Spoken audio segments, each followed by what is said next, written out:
हैं Asian paints की। Asian paints का जो शेयर है वो आठ तकरीबन कितने परसेंट गैप डाउन खुला। ये तकरीबन 10% गैप डाउन खुला, तकरीबन 10% के आसपास गैप डाउन खुला, उसके बाद रिकवर कर गया। अच्छा, क्यों गिरने का रीज़न क्या था? गिरने का रीज़न था कि बेकार रिजल्ट, पेंट सेक्टर के रिजल्ट इस बार एक्सपेक्टेड थे कि पेंट सेक्टर के रिजल्ट अच्छे आएंगे दिवाली की वजह से, या फिर नेक्स्ट क्वार्टर में अच्छे आएंगे। तो पेंट का सेक्टर, पूरे पेंट सेक्टर का रिजल्ट बेकार आया है। ठीक है, चाहे वो इंडिगो पेंट हो, चाहे वो कैंसारी नेरोलैक हो, चाहे वो एशियन पेंट हो।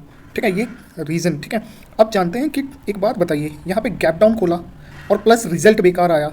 ठीक है, और फिर रिकवर भी कर गया, और यहाँ पे बहुत हाई वॉल्यूम के साथ रिकवर करा है। देख रहे हैं आप वॉल्यूम कितना परसेंट, इतना हाई वॉल्यूम। एक बात बताइए, कभी भी कभी भी ये स्टॉक्स ऐसा हो सकता है क्या, जब तक सामने वाला बाय ना करे तब तक कोई सेल कर सकता है क्या? यहाँ पे सेल किसने करा होगा? थोड़ा सा माल ऑपरेटर ने सेल करा, गैप डाउन करा, पैनिक क्रिएट हुआ, रिजल्ट लोगों के दिमाग में पहले से यही था कि रिजल्ट बेकार है, शेयर को गिराया और माल निकलवा लिया। ठीक है, और ये वॉल्यूम अगर आ रहा है तो कोई ना कोई बाय कर रहा है। यहाँ पे रिटेलर्स तो बाय कर नहीं रहे होंगे, क्योंकि वो इस पैनिक कंडीशन में इतना दिमाग लगा नहीं सकते, उनकी साइकोलॉजी इस लेवल की होती नहीं है। तो आगे इस चार्ट का एनालिसिस करते हैं। ठीक है, चार्ट खोल लिया है, आपको मैं चार्ट की एक बार स्टडी दिखाता हूँ। मैं आपको एक स्ट्रेटजी बताता हूँ। अगर कोई मार्केट लीडर, ऐसा स्टॉक जिसके प्रोडक्ट चलते ही रहेंगे और वो मार्केट लीडर है, जैसे हिंदुस्तान यूनिलीवर हो गया, एचडीएफसी हो गया, कोटक हो गया, कोटक महिंद्रा बैंक हो गया, ठीक है, ये जो नेस्ले हो गया, रिलायंस हो गया, ऐसी कंपनीज जो मार्केट लीडर हैं भारत की, ठीक है, इंडिया की इकोनॉमी की को सपोर्ट करती हैं, अगर वो अपनी हाई से, पिछले साल के हाई से 30% डाउन हो, तकरीबन 30% डाउन हो, तो हम उन्हें ले सकते हैं। और कब तक के लिए? लाइफ वहीं पे वापस जाएगा तो हमारा तकरीबन 40% का गेन आएगा। कितने परसेंट का गेन आएगा? 40% का। तो ये स्ट्रेटजी लगा सकते हैं हम किन कंपनीज पे, जिनका प्रूवन ट्रैक रिकॉर्ड हो, जो काफ़ी सालों से हैं। ठीक है, और यहाँ पे मैं आपको दिखाता हूँ, एक रेंज में ये ट्रेड कर रहा है, एक रेंज में ट्रेड कर रहा है, और इस रेंज पाउंड ट्रेंड देखते हैं कि इस रेंज में इसने 2 बार सपोर्ट, 2 बार रेजिस्टेंस होनी चाहिए। तो ये देखिए, एक बार यहाँ हुआ, दूसरी बार यहाँ हुआ, और तीसरी बार यहाँ हुआ। ठीक है, अच्छा, ये सेम रेंज में, अच्छा, रेंज बाउंड स्ट्रेटजी हम जब लगाते हैं तो देखते हैं क्या फाइनेंशियल सुधरे हैं, उस पर भी देखेंगे कब से कब तक। ये आज से 3-4 साल पहले सेम प्राइस पे था, देख रहे हैं आप, 3-4 साल पहले भी सेम प्राइस पे था। अगर करंट प्राइस से ये ऊपर जाता है, करंट प्राइस इसका इस लाइन पे है, और करंट प्राइस से मैं देखता हूँ तो हमें मिल सकता है तकरीबन 40% का गेन। ठीक है, 40% का गेन। अच्छा, अगर इसने इस रेंज को ब्रेक करा तब टारगेट किसका कितना आता है इसका?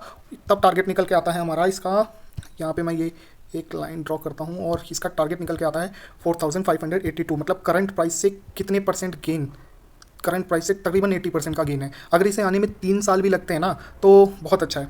ठीक है, अच्छा, इसके टेम्परेरी रीज़न है, एक बार देखते हैं क्या 3-4 साल में इसके फाइनेंशियल सुधरे हैं। एक बार फाइनेंशियल चेक कर लेते हैं। हो सकता है कि यहाँ तक जाने से पहले 1-2 बार यहाँ पे फिर से कंसोलिडेट करे, तो यहाँ जाके फिर से वापस आ जाए। तो हम क्या कर सकते हैं, यहाँ से यहाँ जब पहुँचे तो हम आधी क्वांटिटी निकाल सकते हैं। ठीक है, और आधी क्वांटिटी देख सकते हैं, अगर इसने ब्रेकआउट दिया तो यहाँ तक जा सकता है, वरना आधी क्वांटिटी हम निकाल देंगे आधे आने पर ही, अगर इसने नीचे गिरना चालू करा तो। ठीक है, ये कोई बाय सेल रिकमेंडेशन नहीं है, मैं आपको सिर्फ दिखा रहा हूँ कि सिखा रहा हूँ कि किस तरीके से हम अपनी अप्रोच ला सकते हैं शेयर मार्केट में ट्रेड करने के लिए, और कितनी कैसे एनालिसिस कर सकते हैं।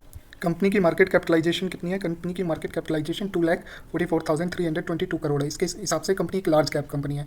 आरओई कितना है कंपनी का? 31%। रिटर्न ऑन इक्विटी, देखिए, रिटर्न ऑन इक्विटी को मेंटेन करने के लिए ना काफ़ी मेहनत करनी पड़ती है कंपनी को। जैसे जैसे कंपनी बड़ी होती जाती है और उसका नेट प्रॉफिट बढ़ता जाता है, ठीक है, तो बार बार जैसे 100 था पहले, फिर 150 हुआ, तो 150 पे अब 30% कमाना है, फिर 200 पे 30% कमाना है, इस तरीके से बार बार चलता रहता है। ठीक है, तो रिटर्न ऑन इक्विटी एक लार्ज कैप कंपनी का इतना काफ़ी अच्छा होता है। आरओसी भी काफ़ी अच्छा है। कंपनी का डेप्ट टू इक्विटी 0.14 है, मतलब डेप्ट की वजह से फेल होने के चांसेस है ही नहीं। फेल होने के चांसेस ऐसी कंपनियों के होते ही नहीं है। इस कंपनी का, क्योंकि ये मार्केट लीडर कंपनी है, कंपनी का पी कितना है? 52। ठीक है, जो कि अपने 10 ईयर के पी से भी नीचे ट्रेड कर रही है, 5 ईयर के पी से भी नीचे ट्रेड कर रही है, और 3 ईयर के पी से भी नीचे ट्रेड कर रही है, 1 ईयर के। और रिसेंट क्वार्टर, जो इसका रिसेंट क्वार्टर है वो अच्छा नहीं आया। ठीक है, इस वजह से स्टॉक में इतनी गिरावट है। क्या इससे पहले के क्वार्टर्स के अच्छे रिजल्ट नहीं थे? एक बार बच्चे ने अच्छा परफॉर्म नहीं करा तो वो बच्चा बेकार नहीं हो जाता। ठीक है, कंपनी का प्रूवन ट्रैक रिकॉर्ड है, आप देख सकते हैं नेट प्रॉफिट कंपनी का। ठीक है, क्वार्टरली नेट प्रॉफिट हमने देखा। अब देखते हैं 2020 में भी ये सेम प्राइस पे थे, तब कंपनी का नेट प्रॉफिट कितना था? 2,774 करोड़। अब कितना है? तकरीबन 5,558 करोड़। मतलब कंपनी का जो नेट प्रॉफिट है वो डबल हो गया है। ठीक है, अच्छा, और कंपनी ने इतने टाइम में कितने परसेंट का रिटर्न दिया है? कुछ रिटर्न नहीं दिया है कंपनी ने।